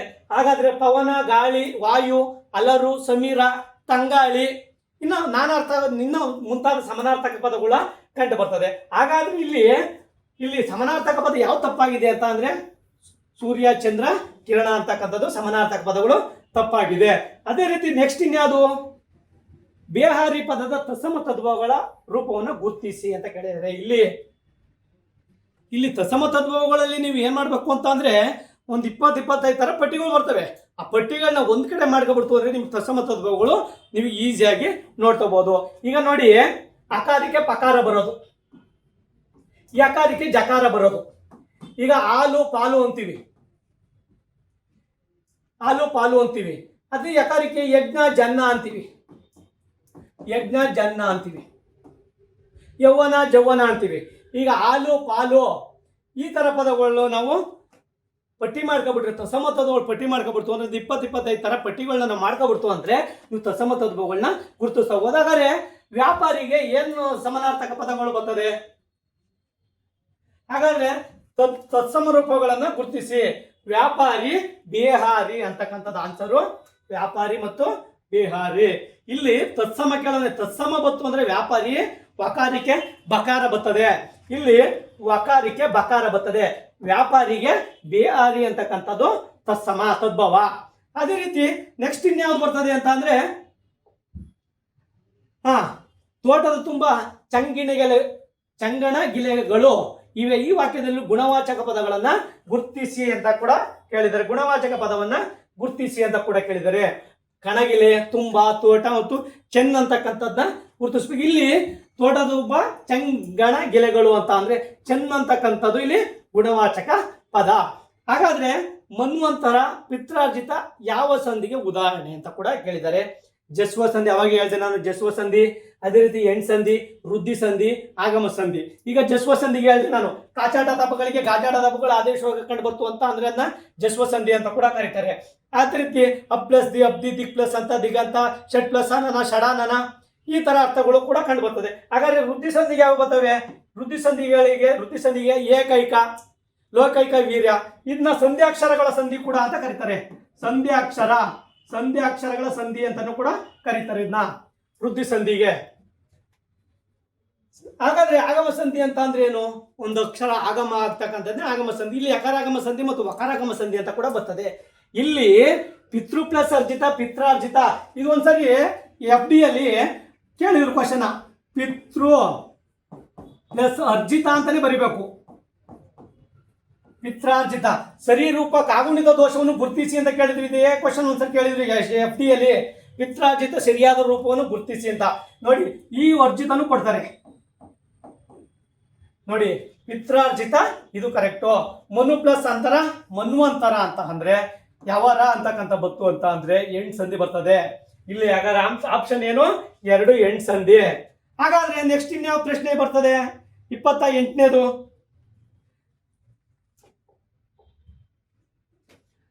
ಮುಂದಿನ ಪದಗಳಲ್ಲಿ ಸರಿಯಾಗಿ ಹೊಂದಿಕೆಯಾಗದ, ನೋಡಿ ಇಲ್ಲಿ ಹೊಂದಿಕೆಯಾಗದ ವಿರುದ್ಧ ಪದವನ್ನು ಗುರುತಿಸಿ ಅಂತ ಕೇಳಿದ್ದಾರೆ. ಹೊಂದಿಕೆ ಆಗಬಾರ್ದು. ಸದ್ಗತಿ, ದುರ್ಗತಿ, ಊರ್ಧ್ವಮುಖ, ಅಧಮುಖ, ವ್ಯಕ್ತ, ಸಂಯುಕ್ತ, ಜಂಗಮ ಸ್ಥಾವರ ಅಂತ ಕೇಳಿದ್ದಾರೆ. ನೋಡಿ, ಸದ್ಗತಿ ದುರ್ಗತಿ ಹೊಂದಿಕೆ ಆಗ್ತದೆ, ಜಂಗಮ ಸ್ಥಾವರ ಹೊಂದಿಕೆ ಆಗ್ತದೆ, ಊರ್ಧ್ವಮುಖ ಮತ್ತು ಅಧೋಮುಖ ಹೊಂದಿಕೆ ಆಗ್ತದೆ, ವ್ಯಕ್ತ ಅವ್ಯಕ್ತ ಅಂತ ಬರಬೇಕಾಯ್ತು, ಸಂಯುಕ್ತ ಅಂತ ಕೊಟ್ಟಿದ್ದಾರೆ. ಇದು ಹೊಂದಿಕೆ ಆಗದೇ ಇರೋ ಪದಗಳು. ಆದ್ರೆ ಹೊಂದಿಕೆ ಆಗದ ವಿರುದ್ಧ ಪದ ಯಾವುದು ಅಂದ್ರೆ ವ್ಯಕ್ತ ಮತ್ತು ಅವ್ಯಕ್ತ ಅಂತಕ್ಕಂಥ ಪದ ಹೊಂದಿಕೆ ಆಗಲ್ಲ. ಹಾಗಾದ್ರೆ ನೆಕ್ಸ್ಟ್ ಪದ ಯಾವುದು ಅಂತ ಅಂದ್ರೆ ನೆಕ್ಸ್ಟ್ ಕ್ವಶನ್ ಏನು ಅಂದ್ರೆ ಸಕ್ಕರೆಯಂತಿರುವ ಕುಂಬಳ, ಸಕ್ಕರೆ ಕುಂಬಳ ಈ ಸಮಾಸವನ್ನು ವಿಗ್ರಹ ವಾಕ್ಯವಾಗಿ ಬರೆಯಿರಿ ಅಂತ ಕೇಳಿದ್ದಾರೆ. ನಾನು ಅಲ್ಲೇ ಹೇಳಿದೆ ಕರ್ಮಧಾರಯ ಸಮಾಸಗಳು ಹೇಳ್ಬೇಕಾದ್ರೆ ವಿಶೇಷಣ ಮತ್ತು ವಿಶೇಷದಿಂದ ಕೂಡಿತ್ತು ಅಂತ ಅಂದ್ರೆ ಅದನ್ನ ಕರ್ಮಧಾರಯ ಸಮಾಸ ಅಂತ ಕರಿತೀವಿ ಅಂತ. ಇಲ್ಲಿ ನೋಡಿ ವಿಗ್ರಹ ವಾಕ್ಯ ಅಂತ ಅಂದ್ರೆ ಬಿಡಿಸಿ ಬರೆಯಿರಿ ಅಂತ ಕೇಳಿದ್ದಾರೆ. ಇಲ್ಲಿ ನೋಡಿ ಸಕ್ಕರೆ ಪ್ಲಸ್ ಕುಂಬಳ, ಸಕ್ಕರೆ ಪ್ಲಸ್ ಗುಂಬಳ, ಸಕ್ಕರೆಯಂತಿರುವ ಪ್ಲಸ್ ಕುಂಬಳ, ಸಕ್ಕರೆಯಾದ ಪ್ಲಸ್ ಕುಂಬಳ ಅಂತ. ಇಲ್ಲಿ ಆನ್ಸರ್ ಯಾವ್ದು ಬರ್ತದೆ ಅಂದ್ರೆ ಸಕ್ಕರೆಯಂತಿರುವ ಕುಂಬಳ, ಸಕ್ಕರೆ ಗುಂಬಳ. ಇದೇ ಕ್ವಶನ್ ಇತ್ತೀಚೆಗೆ ಮೋಟರ್ ವೆಹಿಕಲ್ ಇನ್ಸ್ಪೆಕ್ಟರ್ ಅಥವಾ ಇದು ಇಂಡಸ್ಟ್ರಿಯಲ್ ಎಕ್ಸ್ಟೆನ್ಷನ್ ಆಫೀಸರ್ ಅಲ್ಲಿ ಇದೇ ಕ್ವಶನ್ ರಿಪೀಟ್ ಆಗಿತ್ತು. ಸಕ್ಕರೆಯಂತಿರುವ ಕುಂಬಳ, ಸಕ್ಕರೆ ಗುಂಬಳ ಯಾವ ಸಮಾಸ ಬರ್ತದೆ ಅಂತ ಅಂದ್ರೆ ಕರ್ಮಧಾರಯ ಸಮಾಸ ಬರ್ತದೆ. ಕರ್ಮಧಾರಯ ಸಮಾಸ ಕೂಡ ಇದು ಆಯ್ತದೆ. ಹಾಗಾದ್ರೆ ನೆಕ್ಸ್ಟ್ ಕ್ವಶನ್ ಯಾವುದು? ನೆಕ್ಸ್ಟ್ ಕ್ವಶನ್ ಏನ್ ಬರ್ತದೆ? ವರ್ಣಕ ಸಾಹಿತ್ಯಕ್ಕೆ ತ್ರಿಪದಿಯ ಮೂಲ ಸ್ಥಾನದಲ್ಲಿದೆ. ತ್ರಿಪದಿಯ ಕನ್ನಡ ವೃತ್ತಗಳ ಗಾಯತ್ರಿ ಅಂತ ಕರೆದರೆ ಯಾರು ಅಂತ ಕೇಳಿದ್ದಾರೆ. ಹಾಗಾದ್ರೆ ನಮ್ಗೆ ಇಲ್ಲಿ ತ್ರಿಪದಿ ಅಂತ ಅಂದ್ರೆ 3 ಸಾಲು ಬರ್ತದೆ. ಹಾಗಾದ್ರೆ ಖಂಡಪದ್ಯ ಅಂತ ಅಂದ್ರೆ 4 ಸಾಲು ಬರ್ತದೆ. ಷಟ್ಪದಿ ಅಂತ ಅಂದ್ರೆ ಎಷ್ಟು ಸಾಲು ಬರ್ತದೆ? 6 ಸಾಲು ಬರ್ತದೆ. ಸಾನೆಟ್ ಅಂತ ಅಂದ್ರೆ ಎಷ್ಟು ಸಾಲು ಬರ್ತದೆ? 14 ಸಾಲು ಬರ್ತದೆ. ಹಾಗಾದ್ರೆ ಇಲ್ಲಿ ತ್ರಿಪದಿಯ ಕನ್ನಡ ವೃತ್ತಗಳ ಗಾಯತ್ರಿ ಇದು 2015ರಲ್ಲಿ HSTR ಎಕ್ಸಾಮ್ ಅಲ್ಲಿ ಇದೇ ಕ್ವಶನ್ ಹಾಕಿದ್ರು. ತ್ರಿಪದಿಯ ಕನ್ನಡ ವೃತ್ತಗಳ ಗಾಯತ್ರಿ ಅಂತ ಕರೆದವ್ರು ಯಾರು ಅಂತಾನೆ ಹಾಕಿದ್ರು. BM ಶ್ರೀ ಅವ್ರು ಕರೀತಾರ, ಬೇಂದ್ರೆ ಕರೀತಾರ, ಪೈ ಅವ್ರು ಕರೀತಾರ ಮತ್ತು ತೀನಂ ಶ್ರೀ ಅವ್ರು ಕರೀತಾರ ಅಂತ. ಇದು ತೀನಂ ಶ್ರೀಕಂಠೆ ಅವ್ರು ಕರೀತಾರ ಅಂತ. ಹಾಗಾದ್ರೆ ತ್ರಿಪದಿಯ ಕನ್ನಡ ವೃತ್ತಗಳ ಗಾಯತ್ರಿ ಅಂತ ಕರೆದವ್ರು ಯಾರು ಅಂತ ಅಂದ್ರೆ ಬೇಂದ್ರೆ ಕರೀತಾರೆ. ಹಾಗಾದ್ರೆ ತ್ರಿಪದಿಯನ್ನು ಗಂಗೋತ್ರಿ ಅಂತ ಕರೀತಾರೆ. ಒಬ್ರು ಯಾರು ಗಂಗೋತ್ರಿ ಅಂತ ಕರೆದವರು? DS ಕರ್ಕಿ ಅವರು ತ್ರಿಪದಿಯನ್ನು ಗಂಗೋತ್ರಿ ಅಂತ ಕರೀತಾರೆ. ಹಾಗಾದ್ರೆ BM ಶ್ರೀ ನಮ್ಮ ಕನ್ನಡದ ಕಣ್ವ BM ಶ್ರೀ ಅಂತ ಏನಂತ ಕರೀತಾರೆ? ಜಾಹ್ನವಿ ಅಂತ ಕರೀತಾರೆ. ತಾಯಿ ಬೇರೆ ಎರಚಿದೆ ಅಂತ ಕೂಡ ಕರೀತಾರೆ ಇವರು. ಹಾಗಾದ್ರೆ ಇಲ್ಲಿ BM ಶ್ರೀಕಂಠ ಅವರು ತ್ರಿಪದಿಯನ್ನು ಜಾಹ್ನವಿ ಅಂತ ಕರೀತಾರೆ, ಗಂಗೋತ್ರಿ ಅಂತ ಕರೆದ್ರು, DS ಕರ್ಕಿ ಅವರು ಕರೀತಾರೆ. ಹಾಗಾದ್ರೆ ಗಾಯತ್ರಿ ಅಂತ ಕರೆದಾರೆ ಯಾರಪ್ಪ ಅಂತ ಅಂದ್ರೆ ನಮ್ಮ ಬೇಂದ್ರೆ ಅವರು ಗಾಯತ್ರಿ ಅಂತ ಕೂಡ ಕರೀತಾರೆ. ನೋಡಿ ನೆಕ್ಸ್ಟ್ ಬೇಂದ್ರೆ ಅವ್ರದ್ದು ಇನ್ನೊಂದು ಕ್ವಶನ್ ಇಲ್ಲೇ ಇದೆ ನೋಡಿ. ಏಳೆ ಬೇಂದ್ರೆ ಅವ್ರದಲ್ಲ, ಇವ್ರದು SP ಪರಮೇಶ್ವರ್ ಭಟ್ರದು. 7 ಛಂದಸ್ಸಿನಲ್ಲಿ ರಚಿತವಾದ ಕವನ ಸಂಕಲನಗಳನ್ನು ಗುರ್ತಿಸಿ ಕೊಳಲುನ, ಜಿನಾಗುವನ, ಜೇನಾಗುವನ, ಸಖಿಗೀತನ, ತುಂಬೆ ಹೂವ ಅಂತ ಕೇಳಿದ್ದಾರೆ. ಇಲ್ಲಿ 7 ಯಾರ್ದಪ್ಪ ಅಂತ ಅಂದ್ರೆ ಕವನ ಸಂಕಲನ. ಇಲ್ಲಿ ಪರಮೇಶ್ವರ ಭಟ್ಟರು 700 ಏಳೆಗಳಿಂದ ಕೂಡಿದೆ. SP ಪರಮೇಶ್ವರ ಭಟ್ಟರು ಯಾರು? SP ಪರಮೇಶ್ವರ ಭಟ್ಟರು.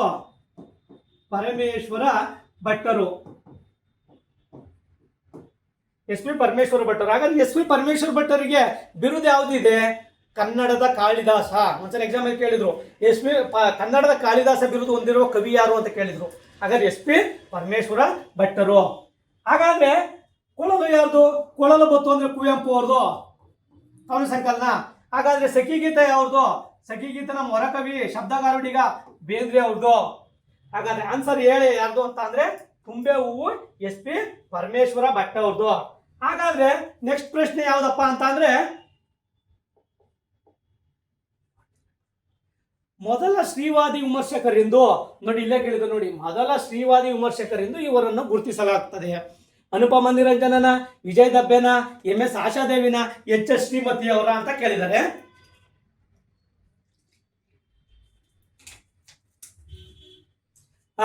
ಮೊದಲ ಶ್ರೀವಾದಿ ವಿಮರ್ಶಕಿ ಎಂದು ಯಾರನ್ನು ಗುರುತಿಸಿದ್ದಾರೆ ಅಂತ ಕೇಳಿದರೆ, ಹಾಗಾದ್ರೆ ಮೊದಲ ಶ್ರೀವಾದಿ ವಿಮರ್ಶಕಿ ವಿಜಯ್ ದಬ್ಬೆ ಅವರು. ಇಲ್ಲಿ ಹಾಗಾದ್ರೆ ವಿಜಯ್ ದಬ್ಬೆ ಅವರು ಮೊದಲ ಶ್ರೀವಾದಿ ವಿಮರ್ಶಕಿ ಆಗ್ತಾರೆ. ಹಾಗಾದ್ರೆ ಇವ್ರದ್ದು ಕೃತಿಗಳಿದೆ ಯಾವ್ಯಾವು? ನೀರು ಲೋಹದ ಚಿಂತೆ,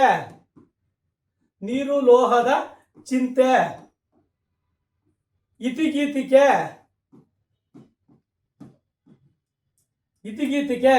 ಇರುತ್ತದೆ.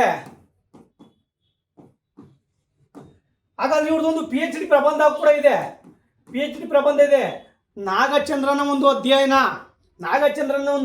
PhD ಪ್ರಬಂಧ ಇದೆ. ಯಾರ್ದು? ವಿಜಯ್ ದಬ್ಬೆ ಮೇಡಮ್ದು.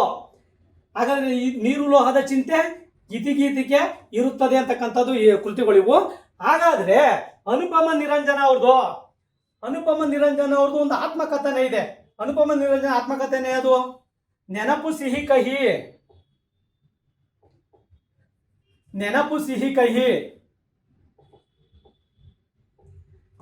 ನೆನಪು, ಸಿಹಿ ಕಹಿ. ಇದು ಆತ್ಮಕಥನ. ಹಾಗಾದ್ರೆ ಇನ್ನೊಂದು ಬರ್ತಿದ್ದಾರೆ, ಬರಹಗಾರ್ತಿಯ ಬದುಕು. ಬರಹಗಾರ್ತಿಯ ಬದುಕು ಇದ್ಯಾರ್ದಿದು? ಇದು ಅನುಪಮ ನಿರಂಜನ್ ಅವ್ರದ್ದು. ಹಾಗಾದ್ರೆ ನಮ್ಗೆ ನೆಕ್ಸ್ಟ್ ಇನ್ಯಾರು ಸಿಗ್ತಾರೆ? ಹಾಗಾದ್ರೆ ಬರಹಗಾರನ ಬದುಕು ಯಾರ್ದು? ಬರಹಗಾರನ ಬದುಕು. ಹಾಗಾದ್ರೆ ಹೋರಾಟದ ಬದುಕು ಯಾರ್ದು? ಹೋರಾಟದ ಬದುಕು.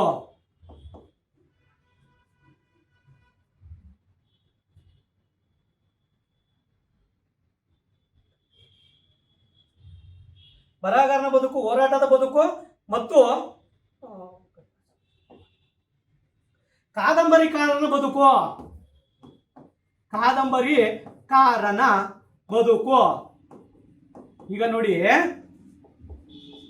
ಬರಹಗಾರನ ಬದುಕು, ಇಲ್ಲಿ ಬರಹಗಾರ್ತಿಯ ಬದುಕು ಅಂತ ಅಂದ್ರೆ ಅನುಪಮ ನಿರಂಜನ್ ಅವ್ರದ್ದು. ಬರಹಗಾರನ ಬದುಕು ಬತ್ತು ಅಂತ ಅಂದ್ರೆ ಆನಾಕ್ರು ಅವರು. ಆನಾಕ್ರು ಬರಹಗಾರನ ಬದುಕು ಬತ್ತು ಅಂತ ಅಂದ್ರೆ ಬರಹಗಾರನ ಬದುಕು ಆನಾಕ್ರು. ಹಾಗಾದ್ರೆ ಕಾದಂಬರಿಕಾರನ ಬದುಕು ಬಸವರಾಜ ಕಟ್ಟಿಮನಿ. ಬಸವರಾಜ ಕಟ್ಟಿಮನಿ. ಬಸವರಾಜ ಕಟ್ಟಿಮನಿ. ಹಾಗಾದ್ರೆ ನೆಕ್ಸ್ಟ್ ಇನ್ಯಾರು ಬರ್ತದೆ? ಕಾದಂಬರಿಕಾರನ ಬದುಕು ಇಲ್ಲಿ ಸರಿ ಹೋರಾಟದ ಬದುಕು ಗೊತ್ತು ಅಂತ ಅಂದ್ರೆ ಜವರೇಗೌಡರದು.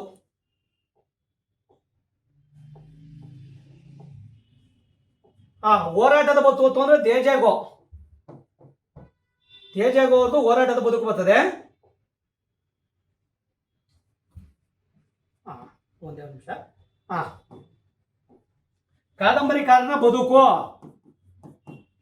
ನೋಡಿ, ಬರಹಗಾರ್ತಿಯ ಬದುಕು ಬತ್ತು ಅಂತ ಅಂದ್ರೆ ಅನುಪಮ ನಿರಂಜನ್ ಅವ್ರದ್ದು. ಹೋರಾಟದ ಬದುಕು ಬತ್ತು ಅಂತ ಅಂದ್ರೆ ಆನಾಕ್ರು ಅವರು. ಆನಾಕ್ರು.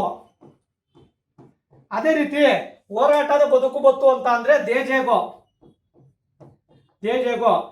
ಕಾದಂಬರಿಕಾರನ ಬದುಕು ಬತ್ತು ಅಂತ ಅಂದ್ರೆ ಬಸವರಾಜ ಕಟ್ಟಿಮನಿಯವರು. ಬಸವರಾಜ ಕಟ್ಟಿಮನಿಯವರು. ಇದೇ ಕ್ವಶನ್ಗಳು ಯಥಾವತ್ತಾಗಿ ಬಂದಿದ್ದು. ಹಾಗಾದ್ರೆ ಬರಹಗಾರ್ತಿಯ ಬದುಕು ಅನುಪಮ ನಿರಂಜನ, ಬರಹಗಾರನ ಬದುಕು ಆತ್ಮಕಥನ ಆನಕ್ರು ಅವರು, ಹೋರಾಟದ ಬದುಕು ಜವರೇಗೌಡರದು, ಕಾದಂಬರಿಕಾರನ ಬದುಕು ಬತ್ತು ಅಂದ್ರೆ ಬಸವರಾಜ್ ಕಟ್ಟಿಮನಿ ಅವ್ರದ್ದು. ಹಾಗಾದ್ರೆ ನೆಕ್ಸ್ಟ್ ಇಲ್ಲಿ ಮಹಿಳಾ ಸಾಹಿತಿಗಳು ನಾವು ಇಂಪಾರ್ಟೆಂಟ್ ಆಗಿ ನೋಡ್ಕೋಬೇಕು. ಯಾಕಪ್ಪ ಅಂದ್ರೆ ಇತ್ತೀಚೆಗೆ ಮಹಿಳಾ ಸಾಹಿತಿಗಳ ಮೇಲೆ ಪ್ರಶ್ನೆಗಳು ಜಾಸ್ತಿ ಬರ್ತಾ ಇದೆ. ಈಗ ಮೊನ್ನೆ ಮೈಸೂರು ಚಾಮುಂಡೇಶ್ವರಿ ಉದ್ಘಾಟನೆಗೆ ಭಾನು ಮುಸ್ತಕ್ ಮೇಡಮ್ ಅವರು ಆಯ್ಕೆ ಮಾಡಿದ್ರು. ನೆಕ್ಸ್ಟ್ ಕನ್ನಡ ಸಾಹಿತ್ಯ ಸಮ್ಮೇಳನ ಬಳ್ಳಾರಿಯಲ್ಲಿ ನಡೀತದೆ, ಅವರೇ ಅಧ್ಯಕ್ಷತೆ ಕೂಡ ಆಗ್ತಾ ಇದ್ದಾರೆ. ಹಾಗಾದ್ರೆ MS ಆಶಾದೇವಿ ಅವ್ರದ್ದು ಯಾವುದು ಒಂದು ಅನುವಾದ ಕೃತಿ ಇತ್ತು, ಉರಿ ಚಮ್ಮಾಳಿಗೆ ಅಂತಕ್ಕಂಥದ್ದು. ಉರಿ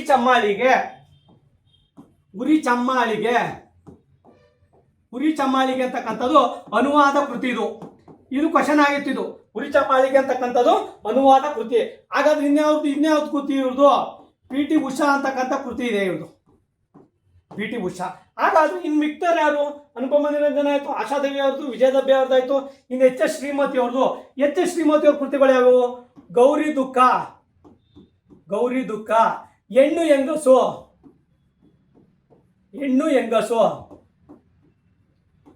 ಹೆಂಗಸು, ಚಹರೆ. ಈ ತರ 4 ಆಪ್ಷನ್ಗೂ ನಾವು ನೋಡ್ತಾ ಹೋದಾಗ ಮೊದಲ ಶ್ರೀವಾದಿ ವಿಮರ್ಶಕಿ ಅಂತ ಯಾರು ಗುರುತಿಸ್ತಾರೆ? ವಿಜಯದಬ್ಬೆ ಅವ್ರನ್ನ ಗುರುತಿಸಿದ್ರೆ ಆನ್ಸರ್ ಬಂದು ವಿಜಯದಬ್ಬೆ ಅವರು. ಆದ್ರೆ 4 ಮಹಿಳಾ ಸಾಹಿತಿಗಳನ್ನ ನಾವು ಒಂದ್ ಕಡೆಯಿಂದ ನೋಡ್ತಾ ಹೋದಾಗ ನಮಗೆ ಎಕ್ಸಾಮ್ಗಳಿಗೆ ಯೂಸ್ ಆಯ್ತದೆ. ಹಾಗಾದ್ರೆ ನೆಕ್ಸ್ಟ್ ಇನ್ಯಾವುದಪ್ಪ ಅಂತ ಅಂದ್ರೆ ನೆಕ್ಸ್ಟ್ ಪ್ರಶ್ನೆ ಯಾವುದು?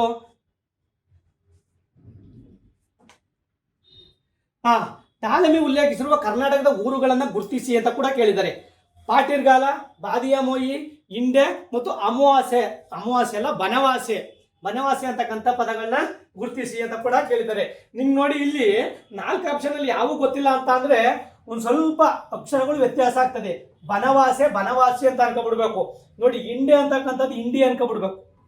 ಇಲ್ಲಿ ಟಾಲಮಿ, ಇಲ್ಲಿ ಭೂಗೋಳ ಶಾಸ್ತ್ರಜ್ಞ ಟಾಲಮಿ ಅವರು, ಈಜಿಪ್ಟ್ನ ಟಾಲಮಿ ಅವರು ಕರ್ನಾಟಕದ ಕೆಲವು ಪ್ರದೇಶಗಳನ್ನ ಗುರುತಿಸ್ತಾ ಹೋಗಿದ್ದಾರೆ.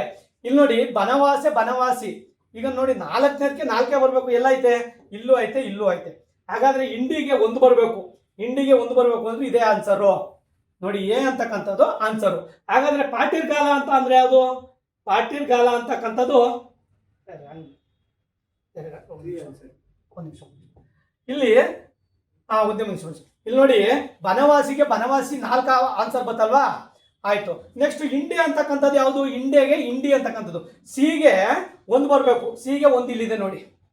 ಹಾಗಾದ್ರೆ ಪಾಟೀರ್ಗಾಲ ಅಂತಕ್ಕಂಥದ್ದು ಯಾವುದು? ಪಟ್ಟದ ಕಲ್ಲು. ಹಾಗಾದ್ರೆ ಬಾದಿಯ ಮೊಯಿ ಅಂತಕ್ಕಂಥದ್ದು ಬಾದಾಮಿ. ಇಲ್ಲಿ ನೋಡಿ ಆನ್ಸರ್ ಯಾವ್ದು ಬರ್ತದೆ ಅಂತ ಅಂದ್ರೆ ಸಿ ಆನ್ಸರ್ ಬರ್ತದೆ. ಇಲ್ಲಿ ನೀವು ಈ ತರ ಪ್ರದೇಶಗಳನ್ನ ಹೊಂದಿಸಿ ಬರೆಯೋದನ್ನ ಗುರುತಿಸ್ತಾ ಹೋಗ್ಬೇಕು. ನೆಕ್ಸ್ಟ್ ಇನ್ಯಾವ್ದು ಬರ್ತದೆ? ನೆಕ್ಸ್ಟ್ ಕನ್ನಡ ಇತಿಹಾಸಕ್ಕೆ ಸಂಬಂಧಿಸಿದಂತೆ ಮೊದಲ ಕಾದಂಬರಿ ಅಂತ ಕೇಳಿದ್ದಾರೆ ನಿಮ್ಗೆ. ಇಲ್ಲಿ ಇವೆಲ್ಲ ಅಷ್ಟು ಕಾದಂಬರಿಗಳೇನೆ. ಇಲ್ಲಿ ಮೊದಲ ಕಾದಂಬರಿ ಇತಿಹಾಸ ಅಥವಾ ಐತಿಹಾಸಿಕ ಹಿಂಗೂ ಕೇಳ್ಬೋದು. ಐತಿಹಾಸಿಕ ಕಾದಂಬರಿ ಯಾವುದು ಅಂತ ಕೇಳಿದ್ದಾರೆ. ಚೋರಗ್ರಹಣತಂತ್ರನ, ಇಂದಿರಾ ಗಾಂಧಿನ, ಕುಮುದಿನಿನ ಮತ್ತು ಇಂದಿರಾಬಾಯಿನ ಅಂತ. ನಿಮ್ಗೆ ಯಾವ ಒಂದು ಕಾದಂಬರಿ ಗೊತ್ತಿತ್ತು? ಹಾಗಾದ್ರೆ ಇಂದಿರಾಬಾಯಿ ಅಂತ ಗೊತ್ತಿರ್ತದೆ ಅನ್ಕೊಳ್ಳಿ. ಇಂದಿರಾಬಾಯಿ ಯಾವುದು? ಗುಲ್ವಡಿ ವೆಂಕಟರಾಯರ ಮೊದಲ ಸಾಮಾಜಿಕ ಕಾದಂಬರಿ. ಸಾಮಾಜಿಕ ಕಾದಂಬರಿ ಇದೊಂದು ಗೊತ್ತಿರ್ತದೆ ಅನ್ಕೊಳ್ಳಿ. ಆನ್ಸರ್ ಇದಲ್ಲ ಅಂತ ಗೊತ್ತಾಯ್ತು. ಇದು ಗುಲ್ವಡಿ ವೆಂಕಟರಾಯರ ಇಂದಿರಾಬಾಯಿ ಸಾಮಾಜಿಕ ಕಾದಂಬರಿ. ಹಾಗಾದ್ರೆ ಚೋರಗ್ರಹಣ ತಂತ್ರ ಕನ್ನಡದ ಮೊದಲ ಪತ್ತೆದಾರಿ ಕಾದಂಬರಿ. ಎಂ ವೆಂಕಟಕೃಷ್ಣಯ್ಯ ಅವ್ರದ್ದು. ಎಂ ವೆಂಕಟಕೃಷ್ಣಯ್ಯವರು ಮೊದಲ ಪತ್ತೆದಾರಿ ಕಾದಂಬರಿ ಇದು. ಪತ್ತೆದಾರಿ ಕಾದಂಬರಿ ಎಂ ವೆಂಕಟಕೃಷ್ಣಯ್ಯರದು. ಹಾಗಾದ್ರೆ ಇಂದ್ರ ಯಾರ್ದು? ಕೆರೂರು ವಾಸುದೇವಾಚಾರ್ಯರ ಕಾದಂಬರಿ ಇದು ಇಂದಿರೆ. ಹಾಗಾದ್ರೆ ಇನ್ನು ಉಳಿದಿರೋದು ಯಾವುದು? ಗಳಗನಾಥರ ಕುಮುದಿನಿ. ಗಳಗನಾಥರ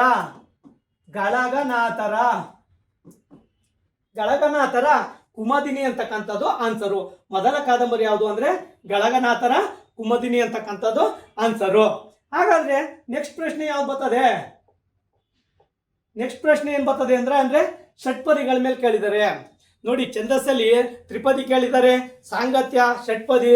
ಇಲ್ಲಿ ನೋಡ್ತಾ ಹೋಗುತ್ತು ಅಂದ್ರೆ ಇಲ್ಲಿ ನೋಡಿ, ಷಟ್ಪದಿಗಳು ಅಂತ ಅಂದ್ರೆ ನಮ್ಗೆ ಯಾವಾಗಲೂ 6 ಸಾಲುಗಳಿಂದ ಕೂಡಿರ್ತದೆ. ಇಲ್ಲಿ ಷಟ್ಪದಿ ಅಂದ್ರೆ 6 ಸಾಲು. ಇಲ್ಲಿ ನೋಡಿ 3 ಮತ್ತು 6ನೇ ಸಾಲುಗಳು ಸಮ ಆಗಿರ್ತವೆ. 1, 2, 4, 5ನೇ ಸಾಲುಗಳು ಸಮ ಆಗಿರ್ತವೆ. 3 ಮತ್ತು 6ನೇ ಸಾಲಿನಲ್ಲಿ ಕೊನೆಯಲ್ಲಿ ಲಘುವಾಗಿದ್ರು ಗುರುವಾಗಿ ಗುರುತಿಸಬೇಕು ಅಂತಕ್ಕಂಥ ಸೂತ್ರ ಎಲ್ಲರಿಗೂ ಗೊತ್ತಿರ್ತದೆ. ಹಾಗಾದ್ರೆ ಷಟ್ಪದಿಗಳಲ್ಲಿ 6 ಬರ್ತವೆ. ಯಾವ್ಯಾವ ಷಟ್ಪದಿ ಬರ್ತವೆ? ಸರ, ಕುಸುಮ, ಭೋಗ, ಭಾಮಿನಿ, ಪರಿವರ್ತಿನಿ, ವಾರ್ಧಕ ಷಟ್ಪದಿ ಅಂತ ಬರ್ತವೆ. 6 ಷಟ್ಪದಿಗಳು ಬರ್ತವೆ. ಹಾಗಾದ್ರೆ ಉದ್ದಂಡ ಷಟ್ಪದಿ ಅಂತಕ್ಕಂಥದ್ದು ಬರ್ತದೆ. ಅದು ರಾಘವಾಂಕನ ವೀರೇಶ ಚರಿತ್ರೆಯಲ್ಲಿ ಮಾತ್ರ ಕಂಡು ಬರ್ತದೆ. ಹಾಗಾದ್ರೆ ಇನ್ನೆಲ್ಲೂ ಕಂಡು ಬರಲ್ಲ. ಇಲ್ಲಿ ಏನಂತ ಕೇಳಿದ್ದಾರೆ? ಮಾತ್ರೆಗಳ ಮೇಲೆ ವಿಂಗಡಿಸಿ ಅಂತ ಕೇಳಿದ್ದಾರೆ. ಈಗ ನಿಮ್ಗೆ ಯಾವ್ದಾದ್ರು ಒಂದು ಗೊತ್ತಿದ್ರು ಸಾಕು. ನಿಮ್ಗೆ ಇಲ್ಲಿ 1, 2 ಗೊತ್ತಿದ್ರು ಸಾಕು. ಈಗ ಸರ, ಕುಸುಮ ನಿಮ್ಗೆ ಗೊತ್ತಿರೋದೇ ಬೇಡ. ವಾರ್ಧಕ ಷಟ್ಪದಿ ದೊಡ್ಡ ಷಟ್ಪದಿ ನಿಮ್ಗೆ. ಈಗ ಶರ ಷಟ್ಪದಿ ಚಿಕ್ಕ ಷಟ್ಪದಿ. ಇಲ್ಲಿ ನೋಡಿ, ಈಗ ನೋಡಿ ಶರ ಷಟ್ಪದಿ 5 ಮಾತ್ರೆ 4 ಗಣಗಳು ಅಂತ ಗೊತ್ತಿರ್ತದೆ ಅನ್ಕೊಳ್ಳಿ. 5 ಮಾತ್ರೆ 4 ಗಣಗಳು ನೋಡಿ. 4ಕ್ಕೆ 1 ಎಲ್ಲಿದೆ ಅಂತ ನೋಡ್ಕೊಬಿಡ್ಬೇಕು. 4ಕ್ಕೆ ಡಿಗೆ 1 ಎಲ್ಲಿದೆ ಅಂತ ನೋಡ್ಕೋಬೇಕು. ನೋಡಿ ಎಲ್ಲೂ ಇಲ್ಲ ನೋಡಿ. 4ಕ್ಕೆ 1 ಇಲ್ಲಿ ಒಂದೇ ಇರೋದು. 4ಕ್ಕೆ 1 ನಿಮ್ಗೆ ಅಷ್ಟು ಮಾತು. ವಾರ್ಧಕ ಷಟ್ಪದಿನೂ ಗೊತ್ತಿಲ್ಲ, ಪರಿವರ್ತಿನಿ ಷಟ್ಪದಿ ಗೊತ್ತು ಅನ್ಕೊಳ್ಳಿ. 4 ಮಾತ್ರೆ 4 ಗಣಗಳು ನೋಡಿ. 3ಕ್ಕೆ 2 ಎಲ್ಲಿದೆ ಅಂತ ನೋಡ್ಕೊಂಡ್ಬಿಡ್ಬೇಕು. 3ಕ್ಕೆ 2 ಎಲ್ಲೂ ಇಲ್ಲ ನೋಡಿ. 3ಕ್ಕೆ 2 ಇಲ್ಲ, ಇದೊಂದೇ ತವೈತೆ. ಹಾಗಾದ್ರೆ ಇದೇ ಆನ್ಸರ್ ನೋಡಿ. ಸರಷಟ್ಪದಿ 4 ಮಾತ್ರೆ 2 ಗಣಗಳು. ಸರಷಟ್ಪದಿ 4 ಮಾತ್ರೆ 2 ಗಣಗಳು. ಕುಸುಮ ಷಟ್ಪದಿ 5 ಮಾತ್ರೆ 2 ಗಣಗಳು. ಹಾಗಾದ್ರೆ ಪರಿವರ್ತಿನಿ ಷಟ್ಪದಿ 4 ಮಾತ್ರೆ 4 ಗಣಗಳು. ವಾರ್ಧಕ ಷಟ್ಪದಿ 5 ಮಾತ್ರೆ 4 ಗಣಗಳು. ಹಾಗಾದ್ರೆ ಇನ್ನು ಉಳಿದಿದ್ದು ಯಾವ್ಯಾವು? ಭೋಗ ಷಟ್ಪದಿ, ಭಾಮಿನಿ ಷಟ್ಪದಿ 3, 4 ಮಾತ್ರೆಯ 4 ಗಣಗಳು. ಇದು 3 ಮಾತ್ರೆಯ 4 ಗಣಗಳು. ಇಷ್ಟೇ ಷಟ್ಪದಿಗಳಲ್ಲಿ ನೀವಿಷ್ಟು ತಿಳ್ಕೋತು ಅಂತ ಅಂದ್ರೆ ಸರ, ಕುಸುಮ, ಭೋಗ, ಭಾಮಿನಿ, ಪರಿವರ್ತಿನಿ, ವಾರ್ಧಕ ಷಟ್ಪದಿಗಳು. ಆದ್ರೆ ಉದ್ದಂಡ ಷಟ್ಪದಿ ಬರ್ತದೆ. ಉದ್ದಂಡ ಷಟ್ಪದಿ ಅದು 5 ಮಾತ್ರೆಯ 4 ಗಣಗಳು. ರಾಘವಾಂಕನ ವೀರೇಶ ಚರಿತ್ರೆ ಕೃತಿಯಲ್ಲಿ ಮಾತ್ರ ಕಂಡು ಬರ್ತದೆ ಬಿಟ್ರೆ ಅದೆಲ್ಲೂ ಬಳಕೆ ಇಲ್ಲ. ಇವೆಲ್ಲ ಅತಿ ಹೆಚ್ಚು ಬಳಕೆ ಇರೋದೆ ಈ ಭಾಮಿನಿ ಷಟ್ಪದಿ ಮತ್ತು ವಾರ್ಧಕ ಇಲ್ಲಿ ಭಾಮಿನಿ ಷಟ್ಪದಿನ ಒಂದ್ಸಲ ಕೇಳಿದ್ರು, ಕ್ವಶನ್ ಕೇಳಿದ್ರು FD ಯಲ್ಲಿ. ರಾಜ ಷಟ್ಪದಿ ಅಂತ ಯಾವ ಷಟ್ಪದಿಗೆ ಕರೀತಾರೆ ಅಂತ ಕ್ವಶನ್ ಆಗಿತ್ತು. ರಾಜ ಷಟ್ಪದಿ ಅಂತಕ್ಕೆ ಭಾಮಿನಿ ಷಟ್ಪದಿಗೆ ರಾಜ ಷಟ್ಪದಿ ಅಂತ ಕೂಡ ಕರಿತಾ ಹೋಗ್ತದೆ. ಹಾಗಾದ್ರೆ ಸ್ನೇಹಿತರೆ, ಈ 35 ಪ್ರಶ್ನೆಗಳನ್ನ ನಾವು ಒಂದೊಂದೇ ಆಗಿ ನೋಡ್ಬೋದು. ಈಗ ನೆಕ್ಸ್ಟ್ ಮುಂಬರುವ ನೋಡಿ, ಇದು ನಮ್ಗೆ 2024ರಲ್ಲಿ 1000 VAಗಳು ತುಂಬಿದ್ರು. ಈಗ 2026ಕ್ಕೆ 25ರಲ್ಲಿ ನವೆಂಬರಲ್ಲಿ ನೋಟಿಫಿಕೇಶನ್ ಆಗ್ತದೆ ಅಂತ ಹೇಳಿದ್ರೆ 500 ವೇಕೆನ್ಸಿಗಳಿದೆ ಅಂತ. ಈ 500 ವೇಕೆನ್ಸಿ ಅಲ್ಲಿ ಅಪ್ರೂವಲ್ ಸಿಕ್ಕಿದೆ. ನೆಕ್ಸ್ಟ್ ಇನ್ನ ಪೋಸ್ಟ್ಗಳು ಜಾಸ್ತಿ ಆಗ್ತಾ ಹೋಗ್ಬೋದು. ಇಡೀ ನಮ್ಮ ಕರ್ನಾಟಕ ಇತಿಹಾಸದಲ್ಲೇ VAಗೆ 6 ತಿಂಗಳ ಒಳಗೆ ಪೊಲೀಸ್ ಇಲಾಖೆ ಬಿಟ್ಟರೆ ನೆಕ್ಸ್ಟು 6 ತಿಂಗಳ ಒಳಗಡೆ ಡ್ಯೂಟಿ ಆರ್ಡರ್ ಕೊಟ್ಟಿರೋದು ಇಲಾಖೆ ಅಂತ ಅಂದರೆ VA ಮಾತ್ರ. ಈ VA ನಮ್ಮ ಕೃಷ್ಣ ಬೈರೇಗೌಡರು ಕಂದಾಯ ಮಿನಿಸ್ಟರ್ ಇದ್ದಾರೆ, ಭಾಳ ಹಾರ್ಡ್ ವರ್ಕ್ ಇದ್ದಾರೆ. 6 ತಿಂಗಳ ಒಳಗಡೆ ನೇಮಕಾತಿ ಮಾಡಿದ್ರು. ಈಗ 500 ಪೋಸ್ಟು VA ಕರಿತೀವಿ ಅಂತ ಹೇಳಿದ್ದಾರೆ. 500ಕ್ಕಿಂತ ಹೆಚ್ಚು ಹುದ್ದೆಗಳು ಕೂಡ ಆಗ್ಬೋದು. 500 ಅಂತೂ ಮಿನಿಮಮ್ ಇರ್ತವೆ. ಆದ್ದರಿಂದ ನೀವು ಆದಷ್ಟು ಕ್ಲೀನಾಗಿ ಓದ್ಕೊಂಡು ಇದು ಮಾಡಬೇಕು. ಹಾಗಾದರೆ ಇಲ್ಲಿ ನೋಡಿ, ಈ ಸ್ಪರ್ಧಾ ಚೆಲುವ ಕನ್ನಡ ಅಂತ ಪುಸ್ತಕ ನಾವೇನೇ ರಚಿಸಿರೋದು. ಇಲ್ಲಿ ನೋಡಿ, VAನಲ್ಲಿ 35 ಪ್ರಶ್ನೆಗಳಿಗೆ 27 ಪ್ರಶ್ನೆಗಳು ನಮ್ಮ ಸ್ಪರ್ಧಾ ಚೆಲುವ ಕನ್ನಡ ಪುಸ್ತಕದಿಂದನೇ ಕೂಡ ಬಂದಿದ್ದಾವೆ. ಅದೇ ರೀತಿ PDO ಪೇಪರಲ್ಲಿ 35ಕ್ಕೆ 27 ಪ್ರಶ್ನೆಗಳು, JEEನಲ್ಲಿ 35ಕ್ಕೆ 25 ಪ್ರಶ್ನೆಗಳು. ಹಾಗಾಗಿ ಇತ್ತೀಚೆಗೆ ಒಂದು JEE ಎಕ್ಸಾಮ್ ನಡೀತು. JEE ಎಕ್ಸಾಮಲ್ಲಿ 29 ಪ್ರಶ್ನೆಗಳು ಈ ಸ್ಪರ್ಧಾ ಚೆಲುವ ಕನ್ನಡ ಪುಸ್ತಕದಿಂದನೇ ಕೂಡ ಬಂದಿದ್ದಾವೆ. ಎಲ್ಲರೂ ಇದರಲ್ಲಿ ಬಹಳ ವಿಶೇಷತೆಯಿಂದ ಕೂಡಿದೆ ಬುಕ್ಸು. ಆಯಿಂದ ಹಿಡಿದು ಲಾವರೆಗಿನ ಸಮಾನಾರ್ಥಕ ಪದಗಳು, ವಿರುದ್ಧಾರ್ಥಕ ಪದಗಳು ಇರ್ಬೋದು, ಕಾಗುಣಿತ ದೋಷಗಳಿರ್ಬೋದು, 5ನೇ ತರಗತಿಯಿಂದ ಹಿಡಿದು ಪದವಿ ಹಂತದವರೆಗಿನ ಸಮಾನಾರ್ಥಕ ಪದಗಳು ಎಲ್ಲ ಒಂದೇ ಕಡೆ ಶೇಖರಣೆ ಮಾಡಿದ್ದೀವಿ. ತತ್ಸಮ ತದ್ಭವಗಳು ಎಲ್ಲ ಒಂದೇ ಕಡೆ 26 ಸ್ಟೆಪ್ ಆಗಿ ಬರೆದಿದ್ದೀವಿ.